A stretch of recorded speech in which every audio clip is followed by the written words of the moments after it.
आपने परसेंटेज और profit and loss में दो कॉन्सेप्ट पढ़ा होगा। एक कॉन्सेप्ट ऑफ ब्रेकिंग था जो कि परसेंटेज में पढ़ाया था, एक कॉन्सेप्ट ऑफ एलिगेशन था जिसे मैं प्रॉफिट एंड लॉस में पढ़ाया था। अगर आप नोट्स बनाए हो तो एक बार रिवाइज कर लो, अगर आप नोट्स नहीं बनाए हो तो वीडियो खोल के फिर से रिवाइज कर लो। हम लोग सीधा क्वेश्चंस पे मूव करते हैं।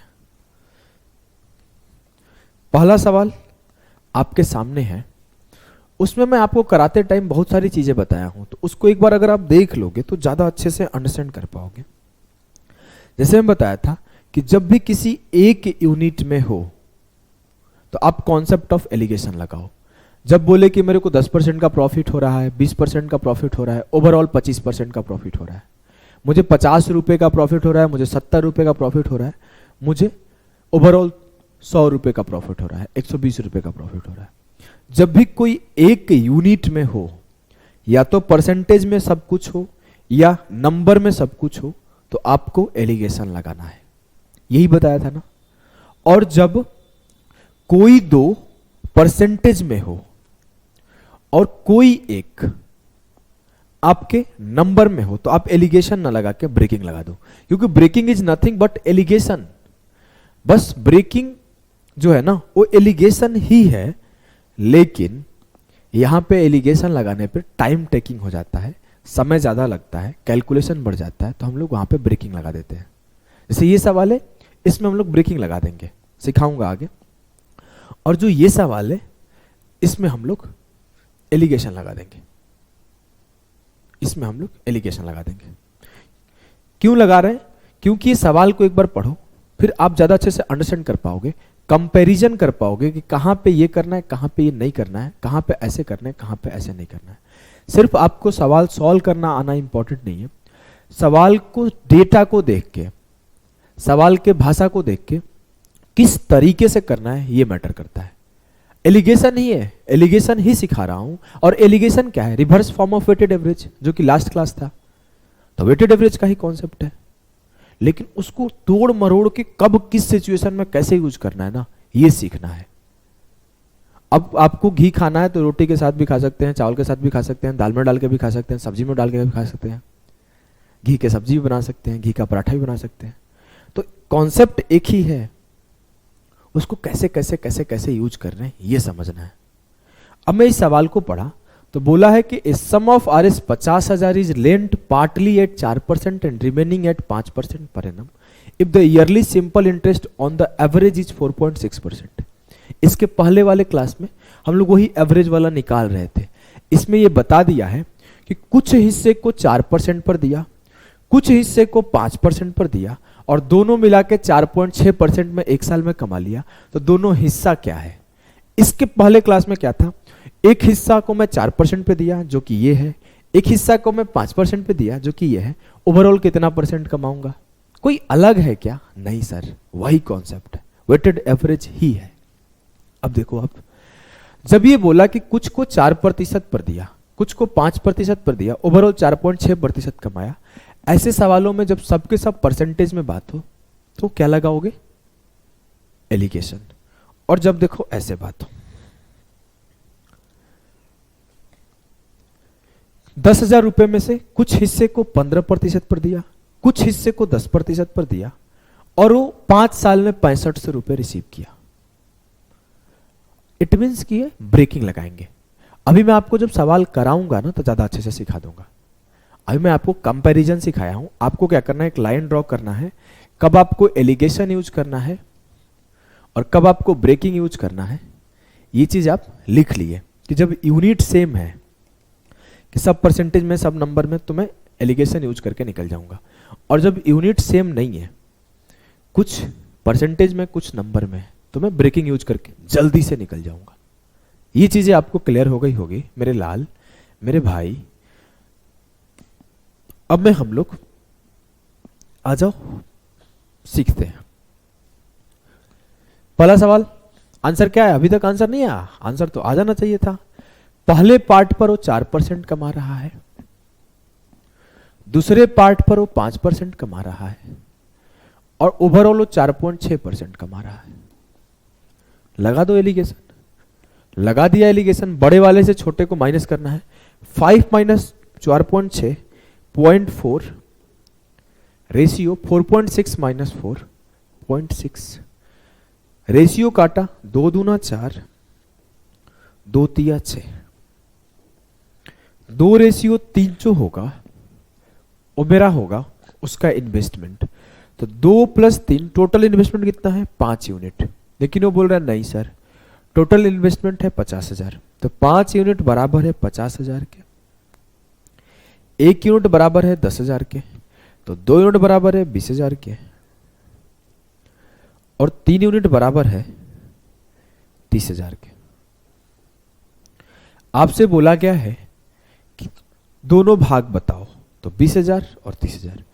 4% पर इन्वेस्ट किया गया था 20,000 को, 5% पर इन्वेस्ट किया गया था 30,000 को, और 50,000 पे ओवरऑल एक साल में 4.6% कमा रहा था। कॉन्सेप्ट एकदम क्लियर है, कोई कंफ्यूजन नहीं है, कोई दुख नहीं है, कोई दर्द नहीं होगा। आ जाओ नेक्स्ट सवाल को करो।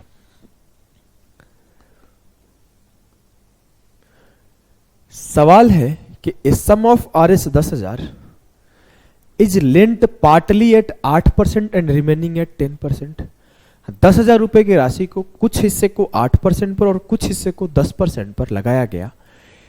Yearly interest on an average एक साल में 9.2% आ रहा है। औसत पर वार्षिक ब्याज 9.2% है। कुछ हिस्से को मैं 8% पर लगा दिया सर, कुछ हिस्से को मैं 10% पर लगा दिया सर। ओवरऑल मुझे 9.2% मिल रहा है। 9.2 माइनस 8 1.2, 10 माइनस 9.2 0.8। रेशियो काटा, 4 दूना 8 4 तिया 12, 2 प्लस 3 5 का मेरा टोटल इन्वेस्टमेंट है जो बराबर है 10,000 के। 1 यूनिट बराबर है 2,000 के, 2 यूनिट बराबर है 2 इंटू 2,000 4,000, और 3 यूनिट बराबर है 3 इंटू 2,000 6,000। क्लियर है? एकदम कॉन्सेप्ट क्लियर है सर, पूरा याद हो गया। नेक्स्ट सवाल को करो। नेक्स्ट सवाल को करो। क्या है? बोला है sum of 17,500 is lent partly at 11% and remaining at 14.5% per annum if the yearly interest on the average is 12.7%. The second part is, क्या करना है? 17,500 रुपए थे, जी हां, उसके कुछ भाग को मैं 11% पर लगाया, जी हां, कुछ भाग को मैं 14.5% पर लगाया, जी हां, और मैं दोनों मिला के 12.7% कमा लिया। बड़े वाले से छोटे को माइनस कर दो, 14.5 माइनस 12.7, 15 से 7 गया 8, 3 से 2 गया 1। Ratio 12.7 minus 11 1.7। जो मेरा रेशियो हुआ वो क्या हुआ? 18 रेशियो 17। 18 प्लस 17 35 यूनिट किसके बराबर? सर 17,500 के। 1 यूनिट किसके बराबर? 35 5 75 500 के। मुझसे पूछा गया सेकेंड पार्ट क्या है? सेकेंड पार्ट 17 यूनिट है, 17 इंटू 5 100। सेकेंड पार्ट 8500 रुपए इन्वेस्ट किया गया। क्लियर है? जी सर। मुझे नहीं लगता कि कोई कंफ्यूजन होगा एलिगेशन में। अब हम लोग इसके एलिगेशन का सेकेंड एस्पेक्ट देखते हैं, जो है टाइप 2। समझने का कोशिश करना, समझने का कोशिश करना। इसमें आपको क्या है सवाल को सीखना। सवाल ये है, सवाल को पॉज करके पढ़ो कि Arun lends 20,000 to 2 of his friend.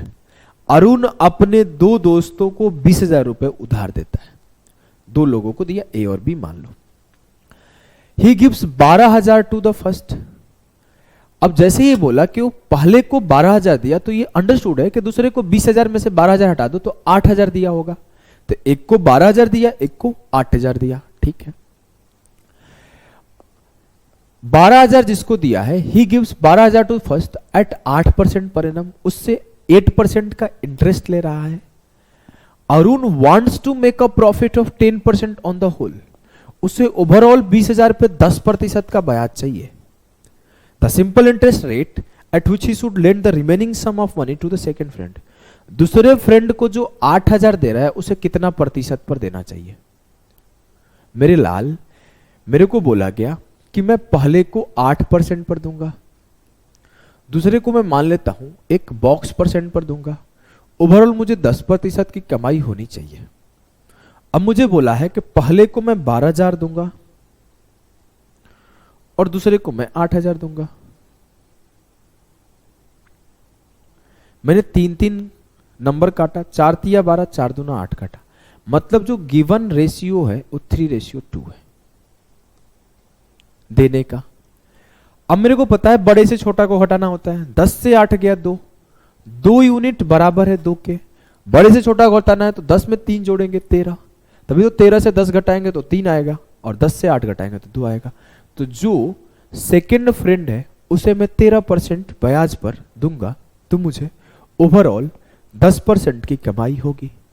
एकदम धांसू अप्रोच के साथ अगले सवाल को निपटा दो, तो ऐसे ही चलो। बोला गया है, देखो इस टाइप के सवाल मैं ऑलरेडी प्रॉफिट लॉस में करा चुका हूं, तो आप लोग बहुत तेज कर पा रहे होंगे, मुझे नहीं लगता कि फंसेगा आपका कोई सवाल। Arun lends 25,000 to 2 of his friends, he gives 12,000 to the first at 6% per annum, simple interest. Arun wants to make a profit of 9.9% on the whole, the simple interest rate at which he should lend the remaining sum of money to the second friend. Arun अपने 2 दोस्तों को 25,000 रुपए उधार देता है। वह पहले को 12,000 6% प्रतिवर्ष के दर से देता है, तो दूसरे को इतना क्लियर हो गया कि 13,000 दिया होगा। अब पहले को 6% पर दिया है, दूसरे को मैं मान लेता हूं इस बॉक्स % पर दिया है, कुल मिला के उसे 9.9% मिल रहा है। ठीक है, पहले को 12,000 दिया, दूसरे को 13,000 दिया,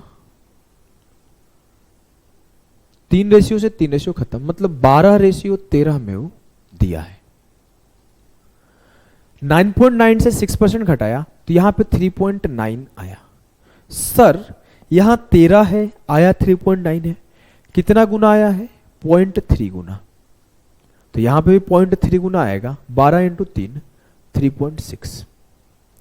इसके पीछे वाले सवाल में क्या हुआ था कि बाय डिफॉल्ट 10 से 8 घटाया तो 2 का 2 आ गया, तो 2 यूनिट 2 के बराबर हो गया था, तो 3 यूनिट 3 के बराबर हो गया था, तो सीधे 13 से 10 गया, 3 सेटिस्फाई कर गया था। लेकिन यहां पर 3.9 आया, तो जो 13 का है वो 0.3 गुना है, तो 12 का भी 0.3 गुना 3.6 होगा। हमेशा आपको बड़े से छोटे को घटाना होता है, तो यहां पे क्या होगा? बड़ा आएगा, तो 6 और 9 15, और 9 3 12 1 13। जब मैं सेकेंड वाले को 13.5% पर दूंगा, तभी मेरा ओवरऑल 9.9% का प्रॉफिट होगा, 9.9% का ब्याज मिलेगा। क्लियर है जी सर? एकदम क्लियर है। चलो आगे हम लोग ब्रेकिंग पर आते हैं। अब इस सवाल को आपको समझना है। बोला है कि a man has 10,000, he lent a part of it at 15% profit interest and remaining at 10% interest. एक आदमी के पास 10,000 रुपए है भैया, वो कुछ हिस्से को 15% पर और कुछ हिस्से को 10% पर दिया। फिर बोला कि उसे ओवरऑल 5 साल में 6500 रुपए मिले। The total interest he received after 5 years amounted to 6,500। जब मैं क्लास सिखा रहा था बेसिक, वहां पे एक बात सिखाया था कि सिंपल इंटरेस्ट हर साल इक्वल बढ़ता है। यह बात मैंने अलग से लिखा भी था, लिखा था ना? हाँ। तो यहां पे बोला है कि 5 साल में 6500 मिल रहा है, तो मैं ये क्लियरली बोल सकता हूं, 5 से काटूंगा तो 1 साल में मिलने वाला ब्याज जो होगा 1300 होगा। जी हाँ, पहले इसे हम लोग एक बार एलिगेशन से करते हैं, फिर मैं आपको दिखाऊंगा कैसे एलिगेशन परेशान करता है, तो तो आप ज्यादा अच्छे से अंडरस्टैंड कर पाओगे। अब देखो इसे हम लोग करें तो हम लोग क्या बोल सकते हैं कि अगर मैं ओवरऑल 15% 10,000 पे कमाता, 10,000 का 15% तो कितना होता 1500। तो मैं बोला पहले केस में मैं 1500 कमा सकता था। अगर मैं 10,000 पे ओवरऑल 10% कमाया तो मैं 1,000 कमा सकता था। लेकिन मैं कमाया कितना हूं एक साल में 1300। तो 1500 में से 1300 गया 200, 13 में से 10 गया 300। 3:2 में मेरा इन्वेस्टमेंट है और 3 + 2 5 बराबर है 10,000 के, तो 1 बराबर है 2,000 के, तो 3 बराबर है 3 × 2 6,000 के, और 2 बराबर है 2 × 2 4,000 के। हम लोग क्या किए, हम लोग सिर्फ एक काम किए सर, यहां पे रुपए में था ब्याज तो हम लोग रुपए रुपए रुपए में कर दिए, तीनों का यूनिट सेम कर दिए। अगर हम लोग चाहेंगे तो सबको परसेंट परसेंट परसेंट में नहीं कर सकते हैं, बिल्कुल कर सकते हो। देखो मैं बोला पहले में वो 15% कमा रहा है एक साल में, दूसरे में वो 10% कमा रहा है एक साल में। जी हां, एक साल में ओरिजिनली पूरे पर कितना कमा रहा है 1300, तो 1300 किस पे कमा रहा है सर 10,000 पे कमा रहा है। 1300 बटे 10,000 गुणे 100, 4 0 से 4 0 निपट गया, मतलब वो ओवरऑल 13% कमा रहा है एक साल में। हाँ सर, तो वो 15% कुछ हिस्से पर, 10% कुछ हिस्से पर, और 13% ओवरऑल हिस्से पे। 15 से 13 गया 2, 13 से 10 गया 3, 3:2 में उसका अमाउंट आ गया 3 2 5 यूनिट बराबर 10,000, 1 यूनिट बराबर 2,000, तो 3 × 2 3 बराबर 6,000 और 2 बराबर 4,000। क्लियर है जी सर, नोट डाउन कर लेना, नोट डाउन कर लेना। अब मैं आपको आगे सिखाता हूं, ये रहा आपका एलिगेशन। नहीं, अभी तक मैं ब्रेकिंग आपको ऑलरेडी सिखाया हूं लेकिन ब्रेकिंग यूज नहीं किया हूं। अब मैं आपको ना दिखाता हूं प्रॉब्लम कहां होती है।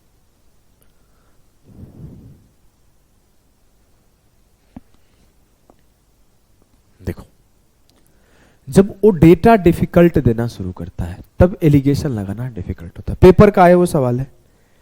अब ये सवाल बोला कि sum of 12,800 is invested partly at 15% per annum and the remaining at 12% per annum. 12,800 रुपए की राशि को आंशिक रूप से 15% और 12% के ब्याज पर दिया गया। अब आपसे बोला गया कि 3 साल में आने वाला ब्याज 5,085 है। अब देखो ये डेटा डिफिकल्ट हो रहा है, इसका 15% या 12% या कितना परसेंट ये सब निकालना थोड़ा टाइम टेकिंग हो जाता है, कैलकुलेशन बढ़ जाता है। यही रीजन है कि मैं ब्रेकिंग सिखाया हूं, जब भी इस टाइप के सवाल है तो ब्रेकिंग लगाओ, आंसर पाओ फटाफट से। अब मैं ब्रेकिंग इसमें अप्लाई कराता हूं। मैं बोला देखो एक लाइन में ब्रेकिंग हो जाता है, कोई बड़ी बात नहीं है। एक साल में मिलने वाला इंटरेस्ट क्या है 1300,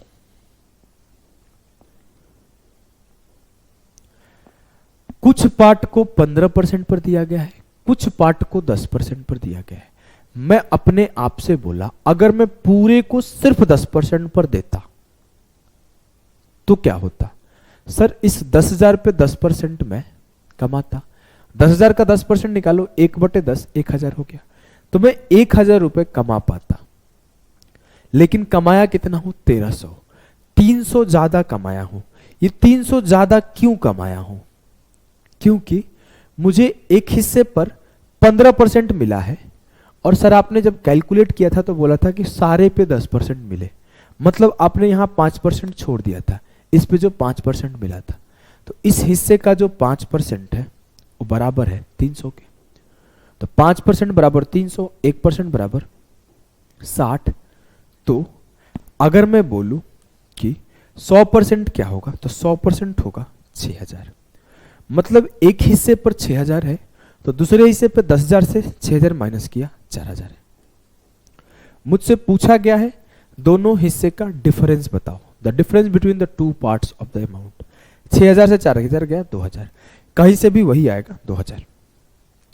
बस आपको जब भी ऐसे सवाल आए कि सम पार्ट को सम पे, सम पार्ट को सम पे, और उनको यूनिट बदल के उनका ओवरऑल दे, तो ब्रेकिंग लगाओ। क्लियर है ना? जी हाँ, आ जाओ ब्रेकिंग लगाते हैं आगे के सवालों में। बोला है कि 3 सालों में 5,085 कमाता है। मैं पहला काम किया, 1 साल में कितना कमाता है निकाला। 16 या 48, 3 9 27, 3 5 15। 1 साल में 12,800 पर 1,695 रुपए कमाता है। कुछ हिस्से को 15 पर दिया है, कुछ हिस्से को 12 पर दिया है। मैं बोला ओवरऑल 12 पे दे दो, तो मैं 12,800 का 12% निकालता हूं। 12 8 96, 9 बचा, 12 12 144 और 9 153। मैं कुछ नहीं किया हूं, 12,800 का 12% निकाल लिया। 2 जीरो से 2 जीरो खत्म। 12 में 128 से मल्टीप्लाई किया, 1536 आया। अब मेरा 1,695 मिला है, लेकिन अगर मैं ओवरऑल सिर्फ 12% पर देता तो मुझे 1536 मिलता। कितना कम मिलता? 15 से 6 गया 9, 8 से 3 गया 5 और 6 से 5 गया 1, 159 कम मिलता। 159 कम क्यों मिलता? क्योंकि सर यहां 15% पर दिया गया है। 159 ज्यादा मिलता ना, सॉरी 159 ज्यादा मुझे क्यों मिला है? क्योंकि सर यहां 15% पर दिया गया है और आपने कैलकुलेट सिर्फ 12% पर किया है, 3% आपने छोड़ा है। तो वो जो 3% एक्स्ट्रा है वही 3% बराबर है 159 के। तो 1% बराबर 3 5 15, 3 3 9, 100% बराबर है 5300 के। मेरे से पूछा गया कि 15% पर क्या लगाया गया? 15% पर 5300 लगाया गया। मुझसे पूछा जाता 12% पर क्या लगाया गया, तो मैं क्या करता? 12,800 से माइनस कर देता 5300। तो 8 से 3 गया 5, 12 से 7 गया 5। ये 10% पर लगाया गया, सॉरी ये 12% पर लगाया गया अमाउंट। नेक्स्ट सवाल को करो।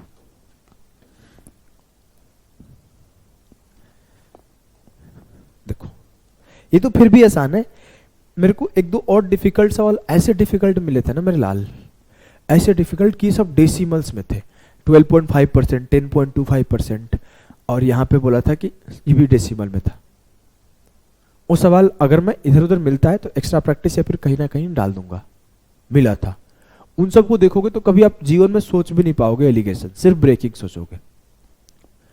देखो क्या है, बोला है कि 25,600 के कुछ पार्ट को 7% पर, कुछ पार्ट को 9% पर लगाया, तो 3 साल में 5832 मिला। 3 से काट लो, 19 दिया 57, 3 चौके के 12, 3 चौके के 12।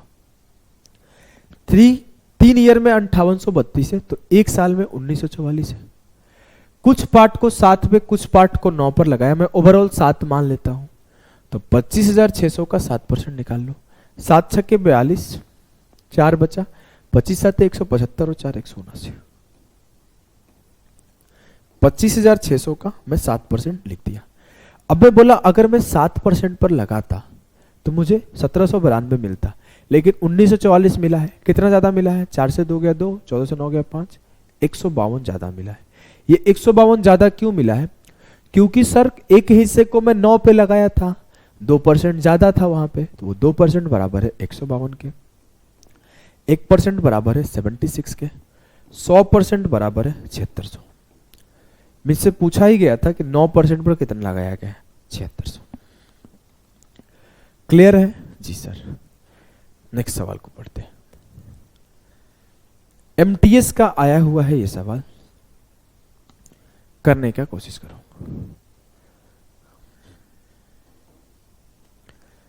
करने का कोशिश करो।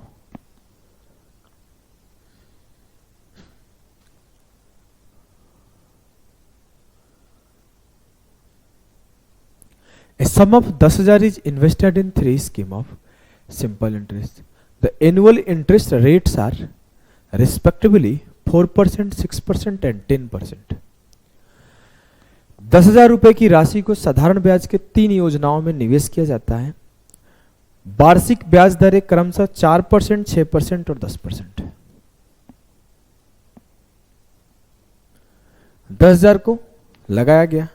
वो बोल रहा है कि पहली योजना में 4,000 रुपए का निवेश किया गया था। 4,000 वर इन्वेस्टेड इन फर्स्ट स्कीम, 4,000 का इन्वेस्टमेंट पहली योजना में। इससे क्या पता चलता है कि 6,000 का इन्वेस्टमेंट जो बचे हुए 2 योजना है उसमें है। जी हाँ। अब बोला है अगर if total interest earned after 5 years is 2,800, 5 साल में कुल अर्जित ब्याज 2,800 रुपए है। सर 5 साल में 2,800 है तो मैं 5 से काटा, 5 पचे 25 और 5 छक्के 30, 1 साल में कितना है 560। इस 10,000 पे ओवरऑल 1 साल में 560 रुपए कमाया हूं। जी हाँ। अब मेरे को बोला गया है कि पहले 4,000 पे मैं 4% कमाया हूं और इस 6,000 पे मैं कुछ हिस्से पर 6% और कुछ हिस्से पे 10% कमाया हूं। ठीक है। 4,000 का 4% कितना हुआ, 4 चौके के 16, 160। यहां पे मैं 160 का ब्याज कमाया हूं। इससे 160 माइनस किया तो जो 400 बचा, ये 400 क्या है, ये 400 में इस 6,000 पे कमाया हूं। जब इस 6,000 को कुछ हिस्से 6% पर और कुछ हिस्से 10% पर दिया गया। फिर से समझो, जब इस 6,000 रुपए को मैं कुछ हिस्से 6% कुछ हिस्से 10% पर दिया तो ओवरऑल 400 रुपए कमाया। अगर मैं बोलूं कि मैं ओवरऑल 6% पर दे दूं तो 6,000 का 6%, 6 6 का 36, 360 कमाता। 40 एक्स्ट्रा क्यों कमाया, क्योंकि यहां पे एक्स्ट्रा 4% है। तो इस हिस्से का 4% बराबर है 40 के, 1% बराबर है 10 के, तो 100% बराबर है 1,000। इट मीन्स इस पार्ट पे मैं 1,000 रुपए इन्वेस्ट किया हूं और इस पार्ट पे मैं 5,000 इन्वेस्ट किया हूं। मेरे से पूछा गया थर्ड स्कीम पे कितना किया हूं, 1,000। ऑप्शन दिख नहीं रहा, सी ऑप्शन 1,000 है। ये सवाल घुमा के रिप्रेजेंट किया गया था, आपको इस पार्ट को लाना था क्योंकि आपकी सवाल इस पार्ट से सॉल्व हो जाते हैं।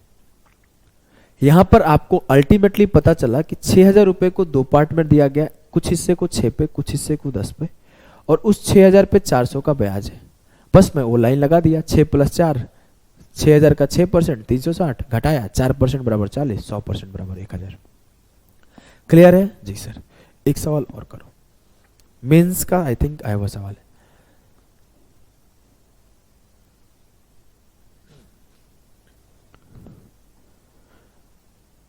ए person invested 1/4 of the sum of RS 25,000। देखो आपको रेट इंक्रीज डिक्रीज पढ़ा चुका हूं, रेशियो पढ़ा चुका हूं, ब्रेकिंग पढ़ा चुका हूं, वेटेड एवरेज पढ़ा चुका हूं। इसको लगाओ, खुद से भी कर सकते हो, सबका कॉन्सेप्ट यूज होगा।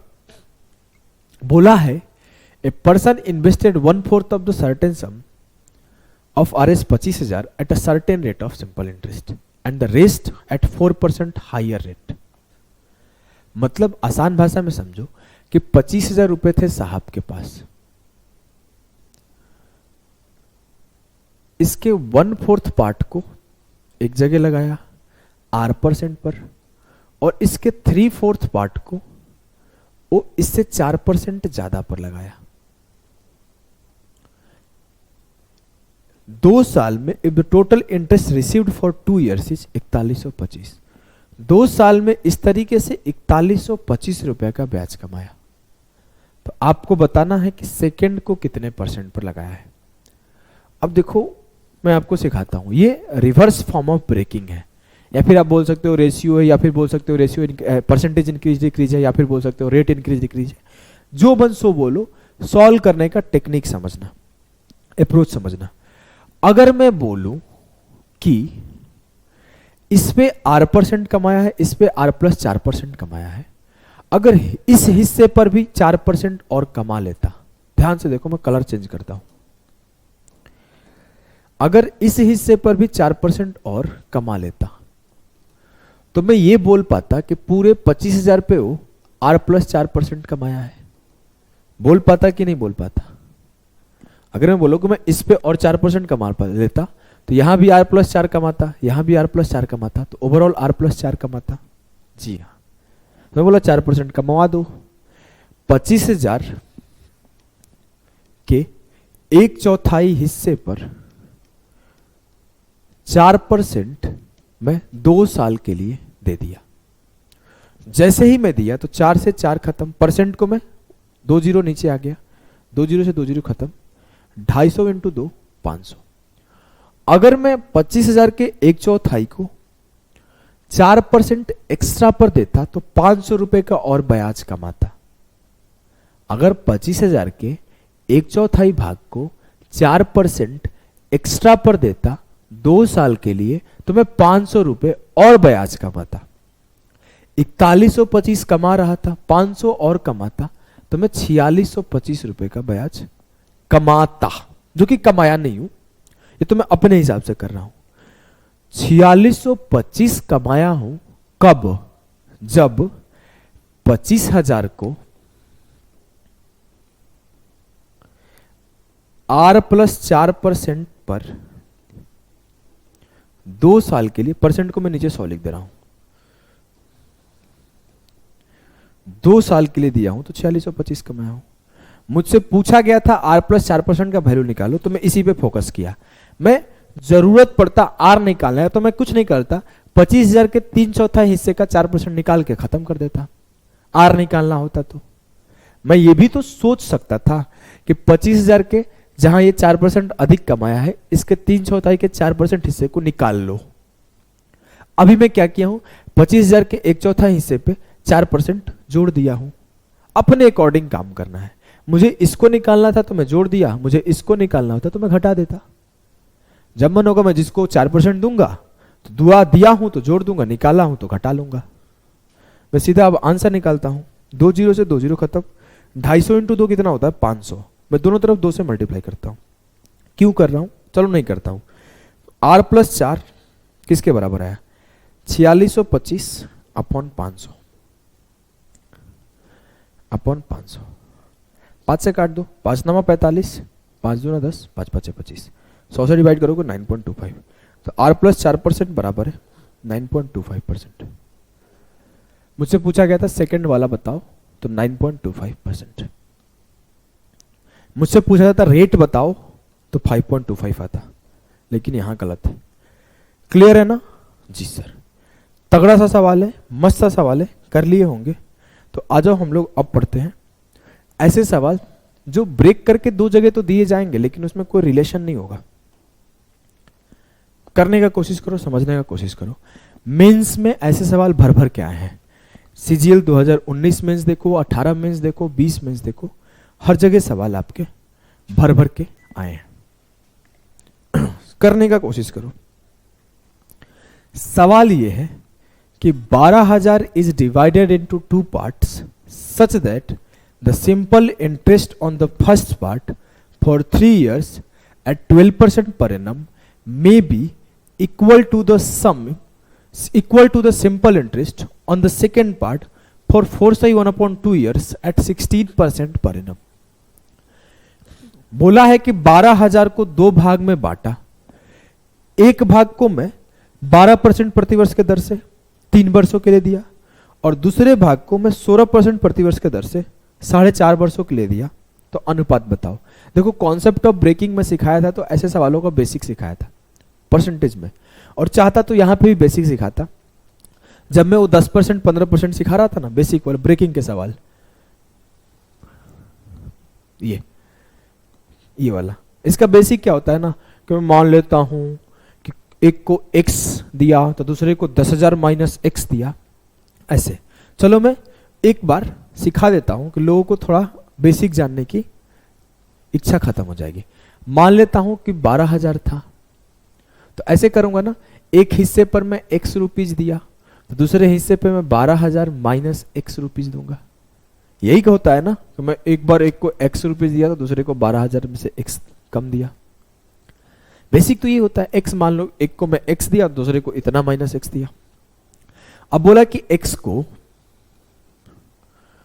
3 साल के लिए 12% के ब्याज पर दिया, तो जो सिंपल इंटरेस्ट आया वो 12,000 माइनस एक्स के 4.5 साल के लिए, तो 4 दूना 8, 1 9/2 लिख देता हूं, 16% के बराबर है। बराबर कर दिया जी हाँ।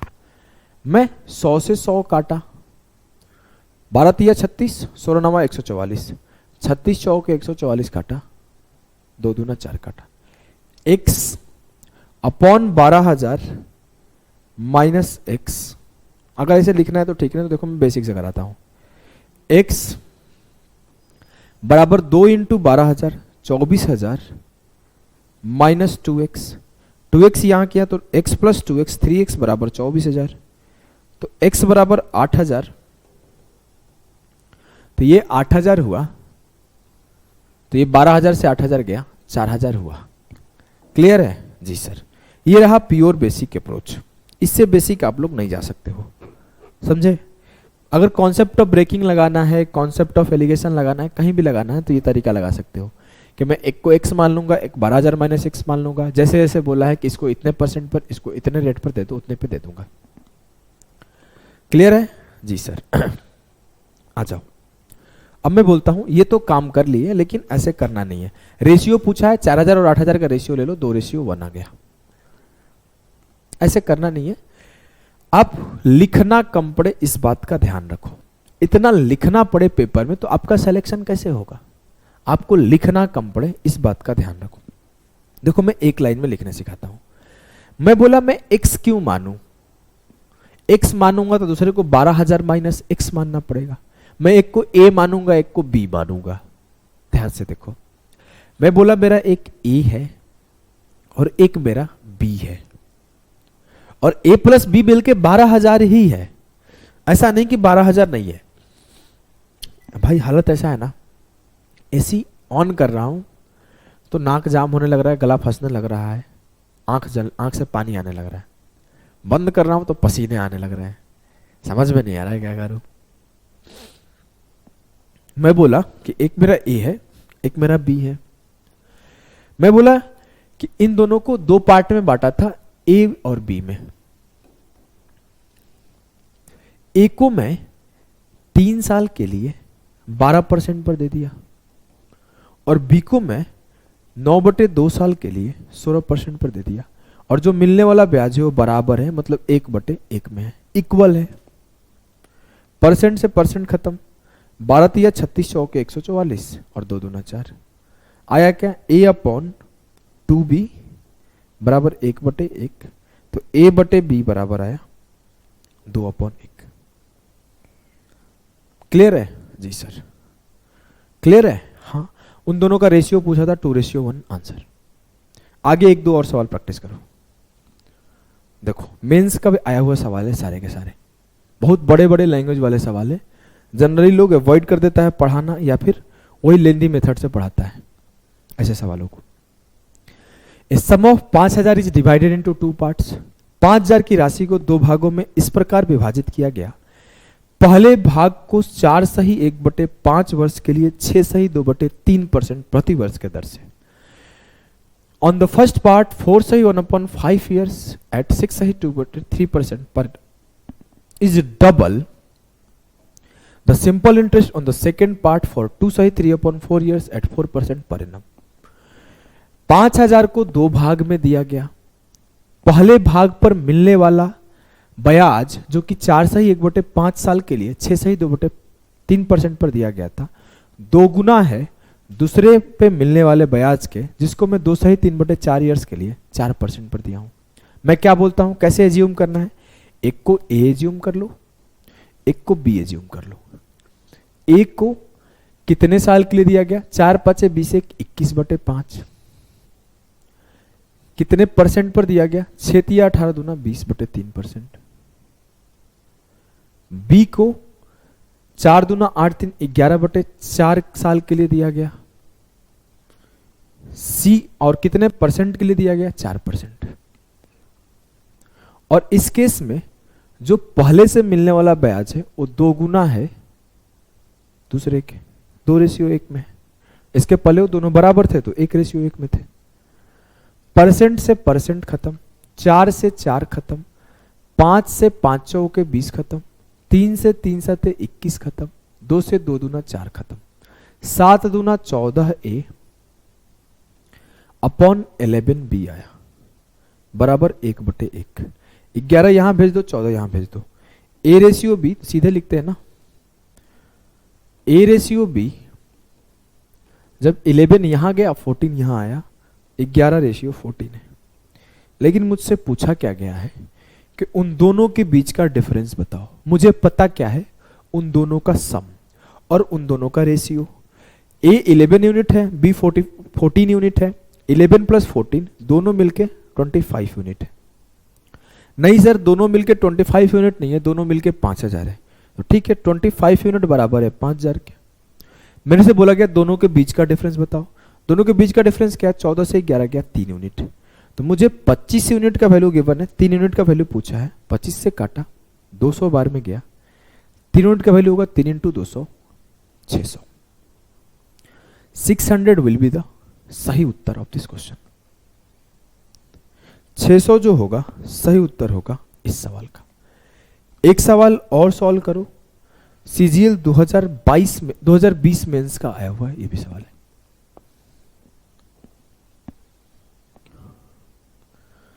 सॉल्व करने का कोशिश करो, पॉज करके ट्राई किए होंगे। ए sum of 50,250 is divided into 2 parts such that the simple interest on the first part for 7.5 years at 8 1/3% per annum is 5/2 times the simple interest on the second part for 5 years at 8% per annum। 50,250 रुपए की राशि को 2 भागों में इस प्रकार विभाजित किया जाता है कि पहले भाग पर, मतलब पहला भाग में ए मान लिया और दूसरा भाग में बी मान लिया, तो पहले भाग पर 7 से 1/2 ईयर्स, तो 7 दूना 14 1 15/2, 15/2 साल के लिए, 8 या 24 1 25/3% के लिए, और दूसरे भाग पर 5 से ही 1/4 वर्ष के लिए, 5 चौके 20 1 21/4, और 8% के लिए दिया गया। तो पहला भाग जो है 5/2 गुना है दूसरे भाग का। क्लियर है जी सर? काटो, परसेंट से परसेंट खत्म, 4 दूना 8 खत्म, 3 5 15 खत्म, 5 से 5 खत्म, 2 से 2 खत्म, बचा क्या? 25 बचा और 42 बचा। क्या बचा है देखो, a इंटू 25/2 और b इंटू 21। तो मैं अगर a रेशियो b लिखूं तो क्या होगा, ये 2 नीचे आ जाएगा तो 21 दूना 42 हो जाएगा, तो यहां 42 आ गया और यहां 25 आ गया। अगर आप इसे स्टेप वाइज सॉल्व करोगे तो यही लिखोगे, a into 25/2 upon b into 21, तो ये 2 नीचे आएगा, तो a into 25 upon b into 42 बराबर है 1/1। तो a अपॉन b बराबर होगा 42 रेशियो 25। यही चीज डायरेक्ट लिखते हैं, a रेशियो b बराबर हो गया 42 रेशियो 25। मुझे पता क्या है, इन दोनों का सम 2 5 7 4 2 6 67 यूनिट। मुझे पता है इन दोनों का सम, मुझे निकालना है इन दोनों का डिफरेंस। डिफरेंस क्या है? 17 यूनिट। मुझे 67 यूनिट का वैल्यू पता है, 50250 है। मुझे 17 यूनिट निकालना है, 67 से काटो, 67 तिया 201, 67 दूना 406, 67 छक्के 402, 7 बार में जाना चाहिए, 8 बार में नहीं जाएगा। 67 से 7 बार में काटो इसको, 7 7 49, 6 7 42 4 46, 12 से 9 गया 3, 9 से 6 गया 3, 5 बार में जा रहा है। मतलब पहले काटे तो 7 बार में गया, फिर काटे तो 5 बार में गया, 750 बार में कट गया। 67 इज ए प्राइम नंबर। अगर 67 इस नंबर को परफेक्टली डिवाइड नहीं करेगा तो कभी आंसर हमारा इंटीजर नहीं आएगा। इसी वजह से मैं देखते ही 67 से सीधा डिवाइड करना शुरू कर दिया, वेट नहीं किया। मुझे 1 यूनिट का वैल्यू 750 मिला, 17 यूनिट का वैल्यू निकाल देते हैं। 17 5 85, 8 बचा, 17 7 119 और 8 127। जो इन दोनों के बीच का डिफरेंस आएगा वो 12,750 आएगा, ये नहीं है, ऑप्शन बी। क्लियर है जी सर, समझ में आ गया जी सर। एक सवाल मैं आप लोगों के लिए छोड़ दे रहा हूं, वैसे ये सवाल मैं करा दिया हूं, क्वेश्चन नंबर 2 यही सवाल था, फिर भी मैं छोड़ दे रहा हूं, खुद से करना, बस उसमें नंबर्स में था, इसमें रेशियो में आंसर। तो मैं आपके लिए होमवर्क छोड़ता हूं, आप लोग ग्रुप में आंसर देना। चलो सेशन एंड होता है, सिंपल इंटरेस्ट यहीं पे एंड होता है। हम लोग अब नया चैप्टर स्टार्ट करेंगे, उसके पहले इंस्टॉलमेंट पढ़ेंगे सिंपल इंटरेस्ट का, उसके बाद हम लोग नया चैप्टर स्टार्ट करेंगे।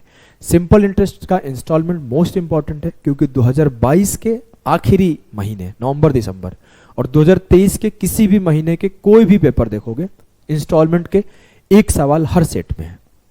तो आपको अच्छे से इंस्टॉलमेंट पढ़ना है। मैं इंस्टॉलमेंट में कोई फॉर्मूला नहीं पढ़ाता, इंस्टॉलमेंट में सबसे अच्छा पढ़ाता हूँ। यूट्यूब पे कमेंट पड़ा हुआ है, सारे टीचर्स को नीचे मतलब उनके उस कमेंट में गाली पड़े हैं, तो मैं सिर्फ एक तरीका सिखाता हूँ और सारे सवाल सॉल्व हो जाते हैं। तो इंस्टॉलमेंट के बाद हम लोग कंपाउंड इंटरेस्ट शुरू करेंगे। अभी के लिए इतना ही, टाटा बाय बाय।